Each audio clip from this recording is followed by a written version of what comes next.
Okay. Hey, Eric, how you doing? I'm all right, Bob.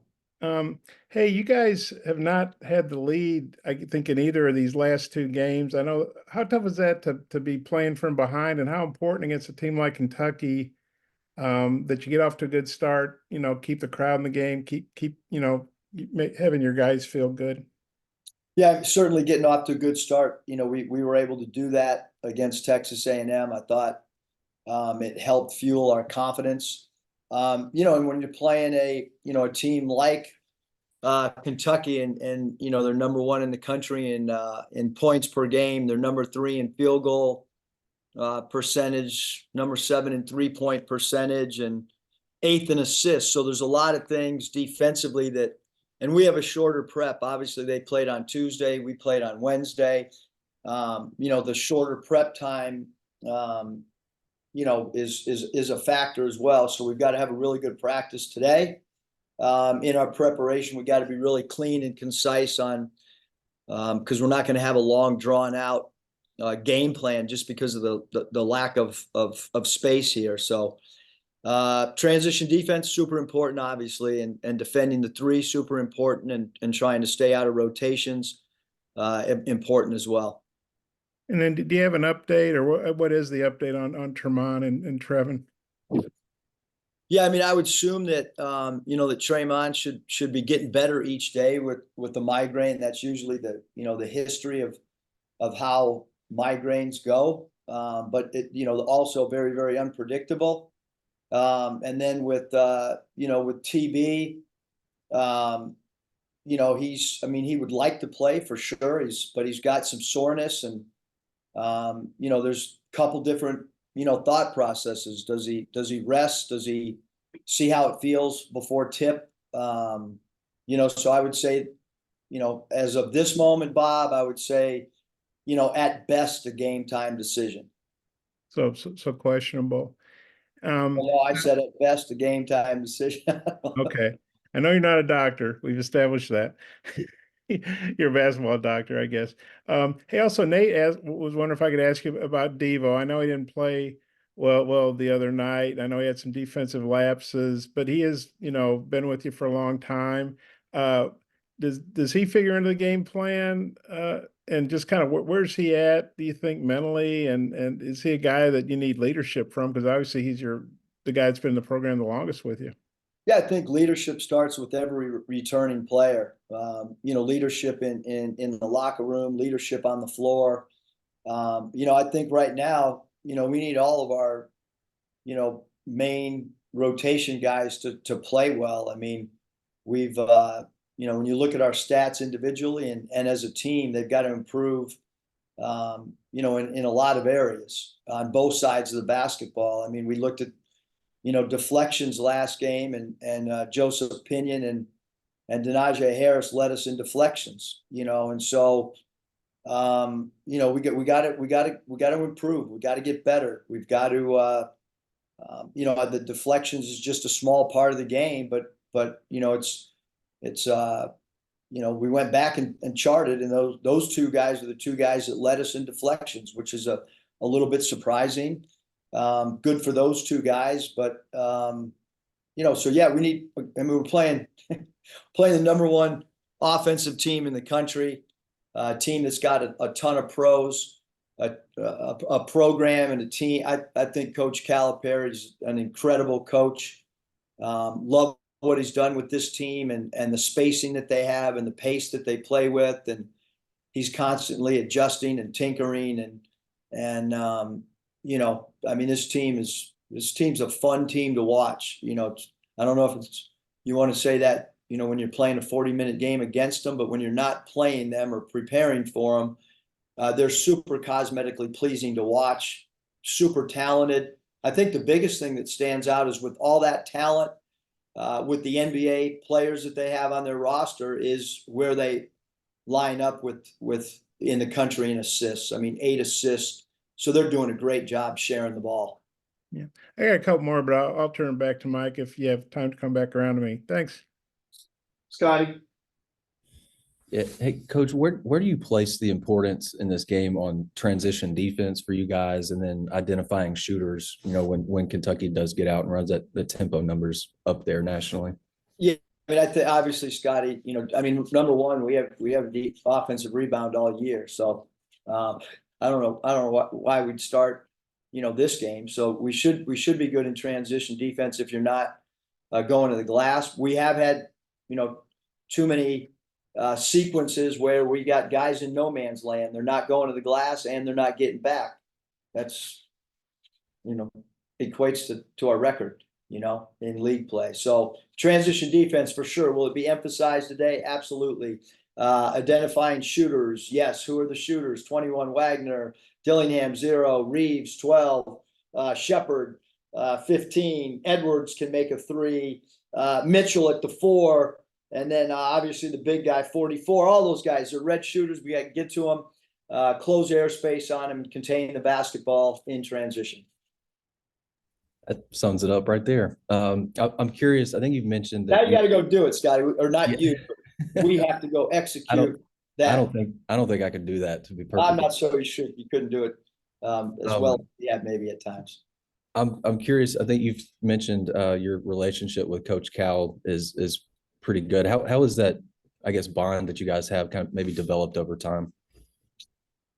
Just a long history. It started. He used to do he had a group of coaches come in Memphis. It was like a coaching clinic seminar, closed door with just a small group of coaches. And then obviously the international stuff is maybe where I got an opportunity to spend a lot of time with him. Obviously, he took my job with the Dominican Republic, and I never got a chance to coach Carl Anthony Towns, but somehow he was on the Dominican team that next year after I left, and he was there. And then I'm just coaching Venezuela, and most of those tournaments, you eat in the same spot, you're in the same hotel. There's a flag for the country that you represent, and obviously, I don't know about Cal's Spanish. Mine's probably a little better than his, but we kind of gravitated to eat together at certain meals, and I think he's a guy that, like, super important, the coaching profession to him. I mean, we all want to win and compete and get after it, but I do think in the SEC coaches meetings and things like that, like, I think everything he talks about is always in the betterment of the profession.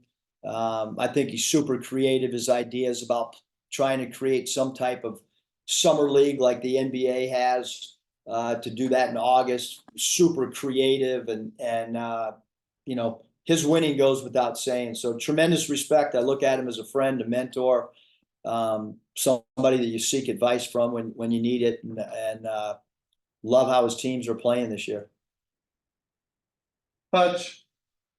Yeah, Coach, you mentioned Joseph Pinion a minute ago with his deflections. Just has he earned himself some more playing time moving forward? And what do you need to see from him so he can maybe have consistent minutes the rest of the way? I think defensively, Hutch is the big thing, keeping the ball in front of him. And I think he's done a much better job. He's getting low defensively. He works every day. He follows a game plan. You look at his minutes, he's been, as productive, if not more productive in his minutes than a lot of guys that are playing more minutes than him. So certainly we've talked about that. The good thing is, our staff, I got great confidence when I look around the room when we meet, because again, we get to watch these guys in practice, all of them. You talk about Keith Smart, 3-time NBA former head coach. Anthony Reuter's been in the G League. Even Tommy Abenauer, has G League experience and college experience. Todd Lee is a college head coach. Michael's been, with us since our winning at Nevada, and is growing in his career, as he had the opportunity to work with the Cavaliers this summer. And so all of us get to answer your question, Hutch. We all I'm getting opinions from a lot of really good, coaches. Anthony Reuter, Fort Wayne, Matt Ant. So these guys come from incredible backgrounds. And we're talking about all the stuff that a lot of the things that you guys are asking to try to come up with the correct answers. But Joseph has done a great job. And obviously I'm searching. I mean, there's, you can go back through every team I've ever coached, and I've never thrown 12 or 13 guys in a game, let alone a half. So, as my mom says, the definition of stupidity is doing the same thing over and over again if it's not working. So I'm going to continue to search, scrap, try to come up and push the right buttons. Obviously, those buttons have not worked as of yet in league play, and we'll continue to do everything we can in our power to try to get our team to play with the identity that it's played with over the last 10 years of college. And even, I take great pride in the Warriors teams and how hard they played in all our minor leagues teams. And we're going to continue to try to work to get this thing. There's still a lot of basketball to be played. And one of those shooters you mentioned for Kentucky a minute ago was Antonio Reeves. He had a really big game here last year, and I'm just curious. Hutch, that wasn't a good game. That was a career game. Yeah, I'm curious. How do you prevent him from having another one of those type of games? What are the challenges maybe of defending him? Oh boy, it's going to be harder to defend him this year because they have more shooters around. They have two scoring point guards who can also dribble drive. You got to chase him off screens. I mean, they run some floppy action. We've got to chase him off the single double screens. We got to get to him at the 45-degree angle on their pitch aheads in transition when they throw ahead to him. Baseline out of bounds, he's got a nice floater. They'll run a BOB play that gets him right in a sweet spot for a runner. So there's a multitude of things we got to do. You got to have a hand in his shooting eye space as well. Okay, Bob. Yeah, Eric, what are your thoughts on game day being here? I know, this maybe in the best time and you guys are uncharacteristically struggling, but do you see it as a positive, or does that add excitement, or just what's your take on game day being here? Yeah, no, I take it's awesome. Obviously, you're talking about the A+ crew. You're talking about incredible exposure for the men's basketball program, incredible exposure for the university, incredible for the university. For one day, the University of Arkansas, and leading up to, all you got to do is turn on ESPN, and there's commercials running over and over and over about game day coming here. So what that monetary value is for the school, for the program, I don't know. I'm sure somebody out there can come up with some type of one, but great exposure. It's awesome. As I've texted many of our former players, and if I could text all of our fans, game day is coming based on what's happened here the last 3 years. And even in year one, the enthusiasm and the effort to think about how hard Adriel Bailey played as a 6'6" center and the battles that he had being undersized. Game day is here based on, in my opinion, I'm not in their production meetings, but I'm assuming when the decision was made to come here, it was based on what's happened here over the body of work with the past teams and probably not just the past teams since I've been here, but the teams that Coach Anderson had, the teams that Eddie Sutton had, the team that Nolan Richardson's had, all that stuff has Arkansas on a platform that's a really good spot, even when we're having a year that we would like to have more wins than what we currently have. You started to say for one day Arkansas, then you didn't finish it. I think that's probably a good quote if you could finish it. You said Bob, for one day Arkansas. Have you not noticed that I stop mid-sentence on a lot of things? Yeah, sometimes, but I don't want to do ... I'd like to hear you finish the quote.